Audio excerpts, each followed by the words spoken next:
오늘은 고난주간 특별 새벽기도회 마지막 시간이 되겠습니다. 이 시간은 예수님의 십자가 죽음의 의미 세 가지, 본문을 통해서 세 가지를 확인하기를 원합니다.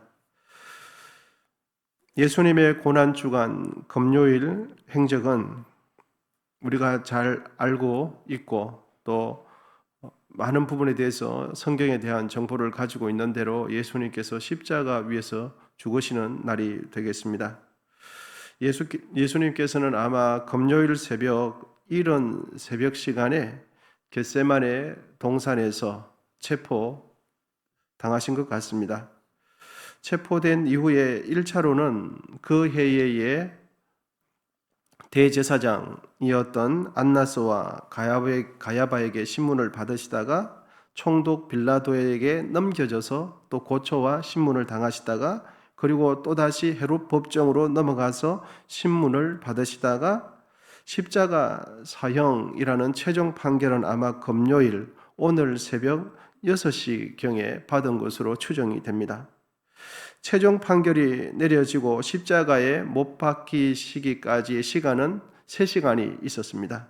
그 3시간 동안 로마 병사들에게 온갖 조롱을 당하시고 매질을 당하시고 채찍질을 당하시고 오전 9시경 나무 십자가에 고통스럽게 못 박히셨던 것 같습니다.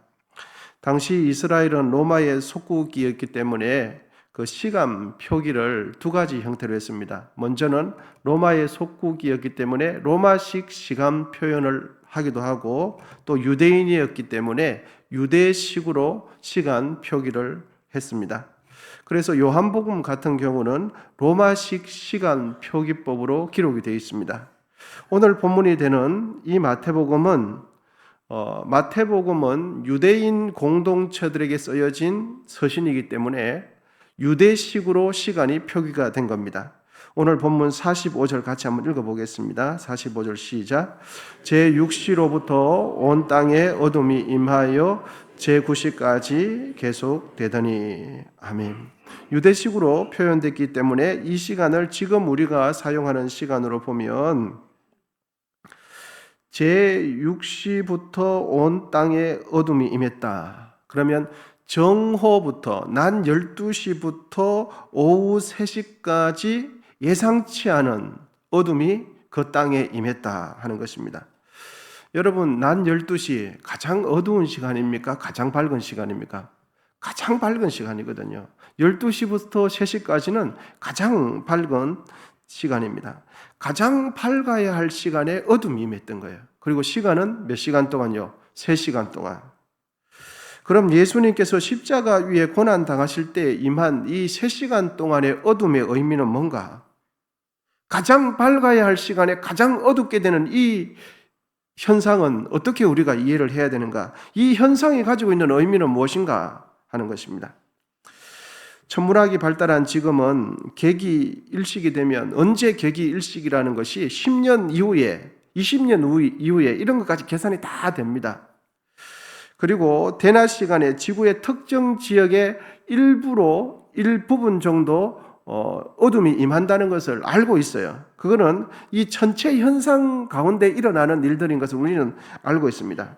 그런데 지구 역사상 계기일식으로 대낮의 어둠이 임한 시간, 가장 역사적으로 가장 길게 계기일식으로 어둠이 임한 시간은 여러분 7분, 8분밖에 되지 않습니다. 지금까지 역사상 가장 긴 시간이 계기일식이 7분, 30초, 8분밖에 되지 않아요. 그리고 사람의 눈으로 인식이 되는 시간은 2분, 3분밖에 되지 않습니다.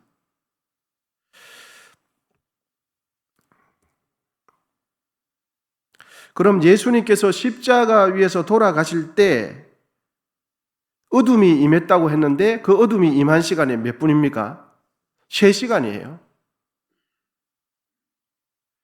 그러니까 이 어둠은 단순한 계기 일식이나 이런 자연현상이 아니라는 것을 우리는 확인할 수가 있겠습니다. 7분, 8분 정도가 아니라 가장 밝은 대낮 시간에 3시간 동안 어둠이 임했다. 그러면 3시간 동안 임한 이 어둠의 의미는 무엇인가 하는 것입니다.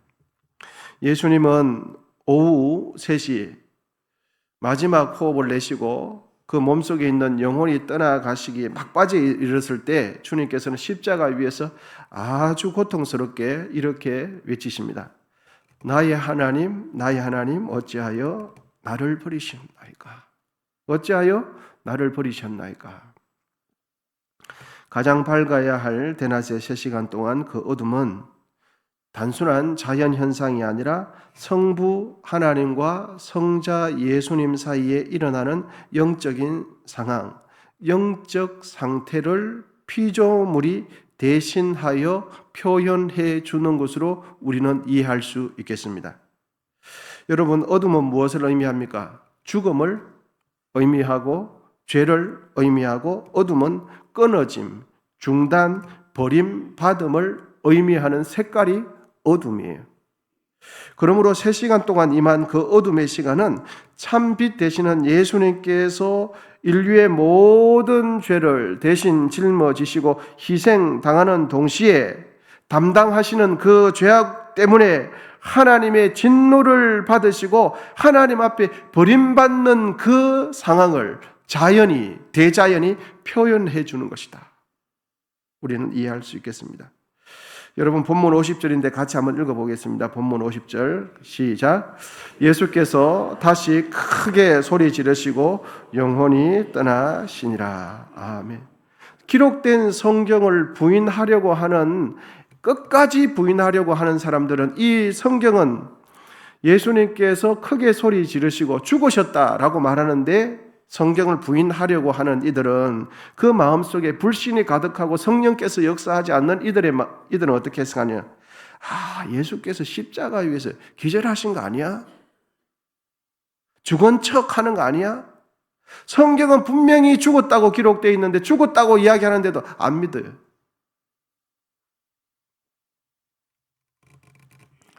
죄 없으신 예수님께서 십자가 위에서 하나님께 버림받으시는 그 고통은 바로 우리 자신이 하나님께 버림받아야 할 사람이에요. 여러분, 우리가 하나님 앞에 버림받아야 할 사람이에요. 내가 하나님 앞에서 버림받아야 할 사람인데 예수님께서 대신 버림받은 거죠. 우리가 하나님 앞에 말로 다 할 수 없는 영원토록 그 진노를 면치 못할 존재인데 예수님께서 하나님께 받아야 할 우리의 진노를 대신 십자가 위에서 짊어지시고 하나님께 버림받고 있는 거예요. 무지한 인간들은 잘 모릅니다. 대자연이 그렇게 어둡지 않으면 그 의미가 무엇인지를 몰라요.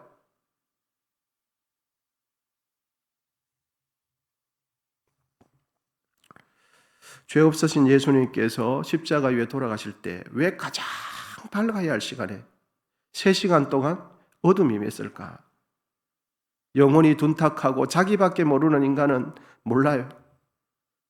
예수님께서 자기를 위하여 버림받았다는 걸 몰라요.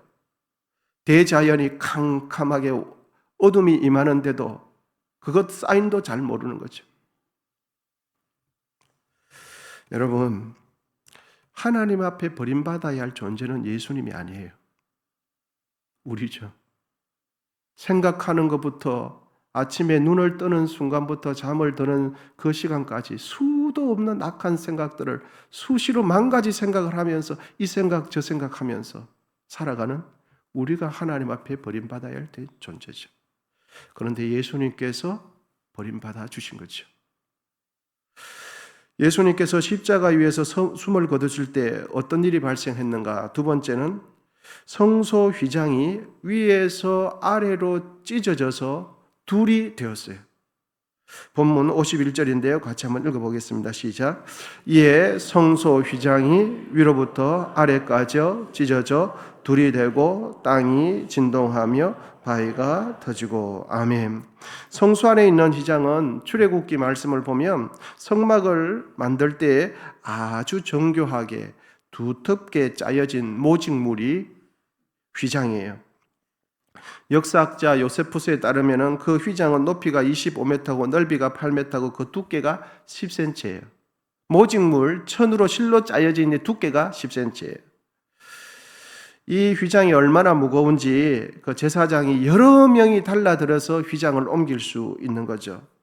그리고 좌우에 튼튼한 마리, 네 마리에서 한꺼번에 좌우로 잡아당겨도 찢어지지 않는 것이 휘장이에요. 그렇게 튼튼한 휘장이 예수님께서 십자가 위에서 죽으시는 그 순간에 위에서 아래로 찢어진 거예요. 여러분, 휘장은 우연히 찢어지거나 낡아서 찢어진다는 것은 어불성설이에요. 있을 수가 없는 일이에요. 그렇게 두터운 휘장이 예수님께서는 저 다른 골고다 언덕에서 죽어주셨는데 다른 곳에서 휘장이 찢어지지 않는 휘장이 수천 년 동안 한 번도 찢어지지 않는 그 휘장이 왜 그때 찢어지냐고요. 오늘 성경 본문은 휘장이 찢어지는 방향까지 기록해줘요. 그 방향이 어떻게 찢어지냐 하면 이에 성소 휘장이 위로부터 아래까지 찢어져 뭐가 되고요? 둘이 되고 휘장이 찢어진 그 사이에 뭐가 났다는 거예요? 길이 났다는 거죠. 길이. 중간에 찢어지다가 만 것이 아니라 확실하게 둘이 찢어져서 가지 못하는 그 휘장 사이로 길이 났다는 거예요.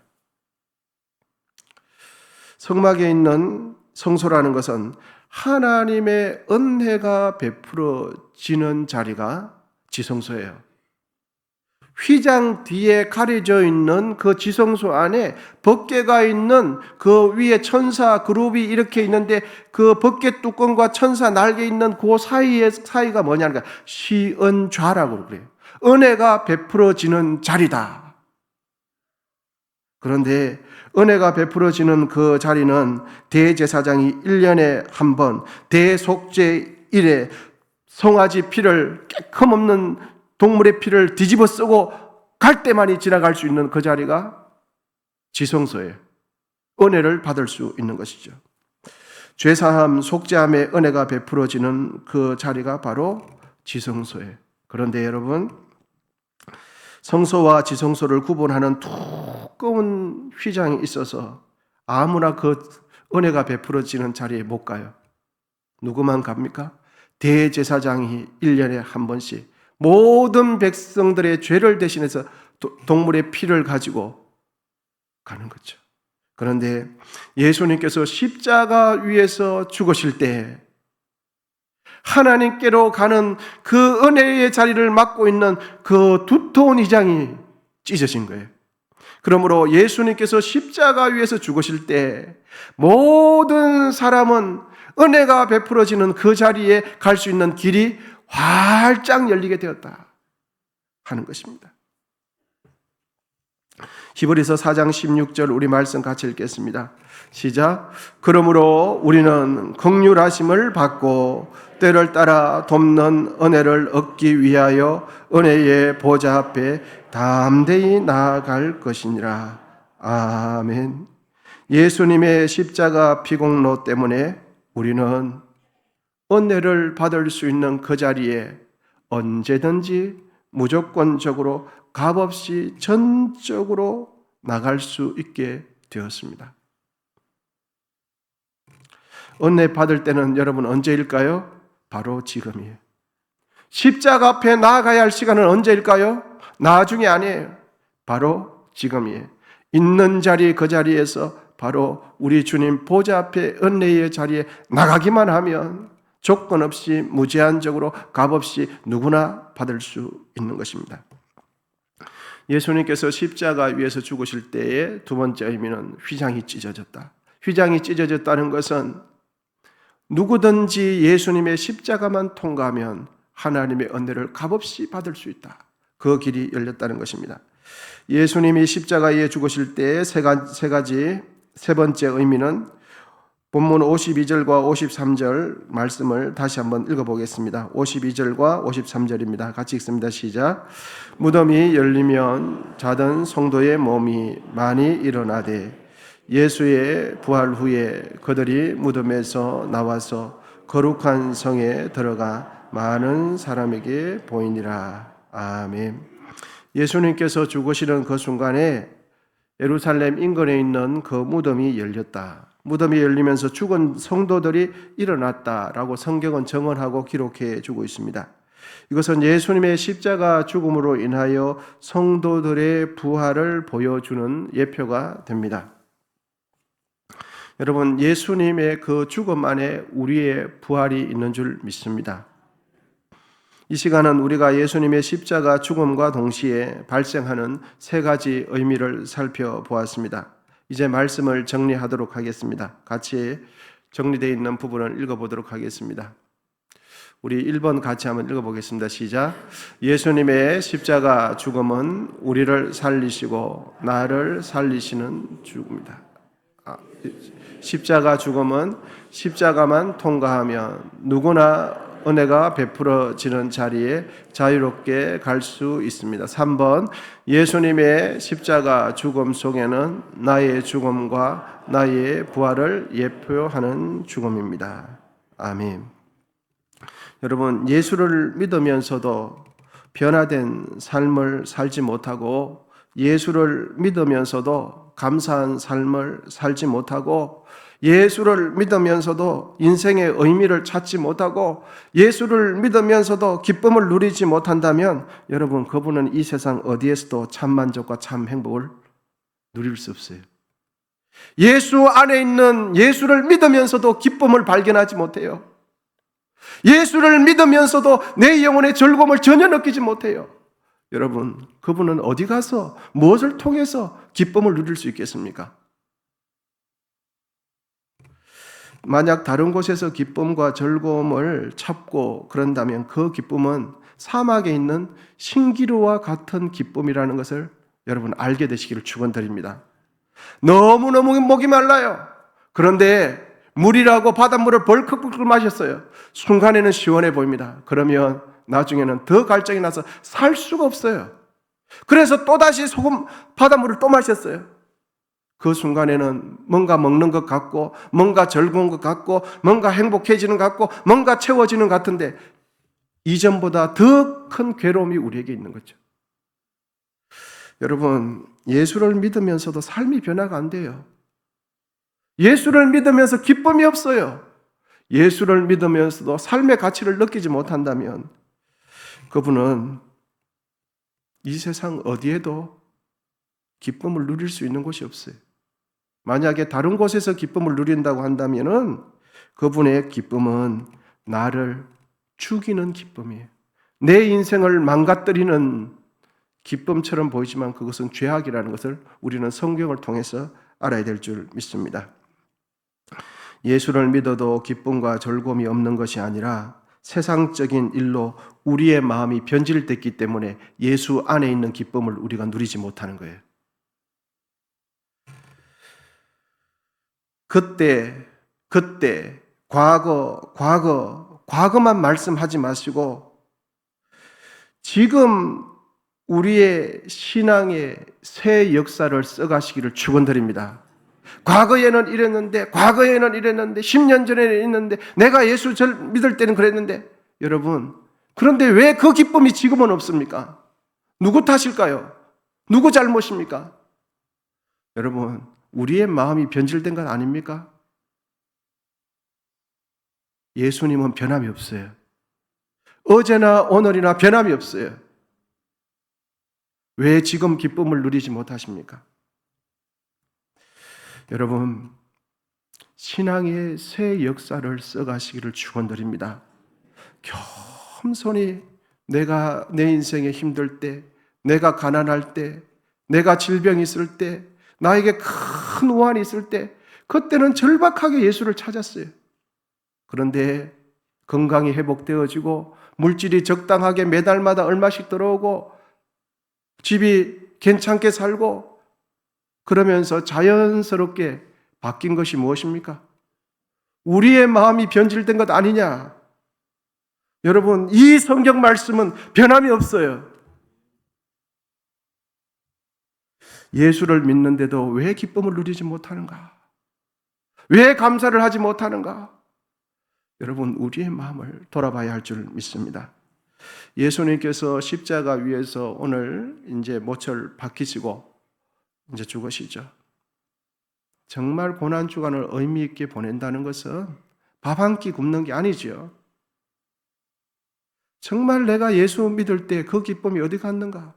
왜 기쁨을 누리지 못하는가? 왜 나는 겸손하지 못하는가? 내 마음을 샅샅이 살펴보면서 굳어진 마음, 완악한 마음, 변질된 마음, 교만한 마음, 세상을 추구하는 마음, 그것을 예수님의 이름으로 도려내야 할 줄 믿습니다. 십자가 앞에서 버려야 할 줄 믿습니다. 두터워지고 완악해지고 딱딱해진 마음, 그것을 도려내는 것이 고난주간을 가장 깊이 있게 의미 있게 보내는 것인 줄 믿습니다. 예수님 안에 있는 참 생명, 예수님 안에 있는 참 기쁨, 예수님 안에 있는 영생의 기쁨을 여러분 지금 회복하시고 지금 누리게 되시기를 축복합니다. 오늘로서 특별 새벽 기도회는 마치게 되겠습니다. 기도회로 이 모임을 마무리하기 전에 오늘 이제 마무리 시간이기 때문에 한 주간 집회를 위해서 수고하신 분들을 우리 서로 격려해주고 그렇게 마무리를 했으면 좋겠는데요.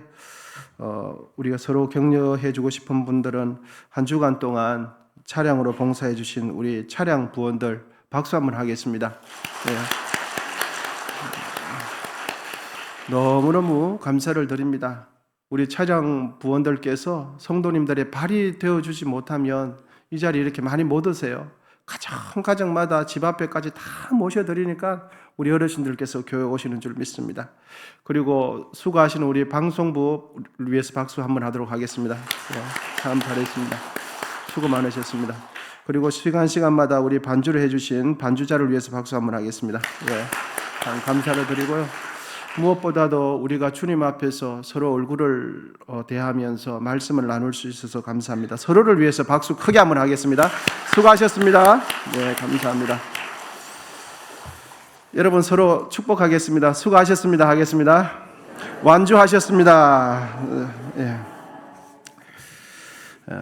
이 시간 우리 말씀 붙들고 기도하기를 원합니다.